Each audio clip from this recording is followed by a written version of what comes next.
ಮಂಗಳೂರು ಬೆಂಗಳೂರು ರಾಷ್ಟ್ರೀಯ ಹೆದ್ದಾರಿಯ ಅಪೂರ್ಣ ಕಾಮಗಾರಿ ಹಾಗೂ ವಿಜಯ ಬ್ಯಾಂಕ್ ವಿಲೀನ ಯೋಜನೆಯನ್ನು ವಿರೋಧಿಸಿ ಕಾಂಗ್ರೆಸ್ ಪಕ್ಷ ಪ್ರತಿಭಟನೆ ನಡೆಸಲು ತೀರ್ಮಾನಿಸಿದೆ ಎಂದು ಪುತ್ತೂರು ಮಾಜಿ ಶಾಸಕಿ ಶಕುಂತಲಾ ಶೆಟ್ಟಿ ಹೇಳಿದರು.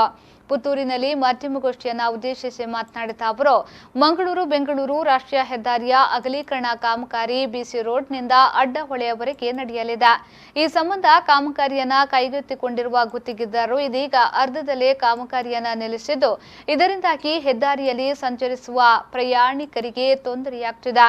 ಕಾಮಗಾರಿಯನ್ನ ಶೀಘ್ರವೇ ಆರಂಭಿಸಬೇಕೆಂದು ಒತ್ತಾಯಿಸಿ ಜನವರಿ 14, 15 ಮತ್ತು 16ರಂದು ಮಾಜಿ ಸಚಿವ ಬಿ ರಮಾನಾಥ್ ರೈ ನೇತೃತ್ವದಲ್ಲಿ ನೆಲ್ಯಾಡಿಯಿಂದ ಬಿಸಿ ರೋಡ್ವರೆಗೆ ಪಾದಯಾತ್ರೆ ನಡೆಯಲಿದ್ದು, ಹೆಚ್ಚಿನ ಸಂಖ್ಯೆಯಲ್ಲಿ ಜನ ಈ ಪ್ರತಿಭಟನಾ ಪಾದಯಾತ್ರೆಯಲ್ಲಿ ಭಾಗವಹಿಸಬೇಕೆಂದು ವಿನಂತಿಸಿದರು.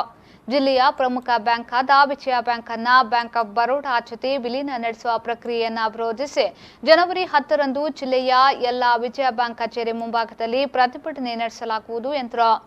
ಇನ್ನು ಛತ್ರಪತಿ ಶಿವಾಜಿ ಜಾತ್ಯತೀತ ನಾಯಕ ಎನ್ನುವ ವಿಶೇಷ ಕಾರ್ಯಕ್ರಮವನ್ನು ಜನವರಿ 12ರಂದು ನಡೆಸಲಾಗುವುದೆಂದು ಅವರು ಇದೇ ಸಂದರ್ಭದಲ್ಲಿ ಹೇಳಿದರು. ವಿಜಯ ಬ್ಯಾಂಕ್ ನಮ್ಮ ಜಿಲ್ಲೆಯ ಹೆಮ್ಮೆಯ ಒಂದು ಬ್ಯಾಂಕ್. ಯಾಕಂದ್ರೆ ಸಾವಿರಾರು ಜನರಿಗೆ, ಜಿಲ್ಲೆಯ ಜನರಿಗೆ ಉದ್ಯೋಗ ಕೊಟ್ಟು ಬಹುಶಃ ಜಿಲ್ಲೆಯನ್ನು ಸುಶಿಕ್ಷಿತರ ಜಿಲ್ಲೆಯನ್ನಾಗಿ ಮಾಡುವುದರಲ್ಲಿ ವಿಜಯ ಬ್ಯಾಂಕಿನ ಕೊಡುಗೆ ಬಹಳ ಆಗಿದೆ.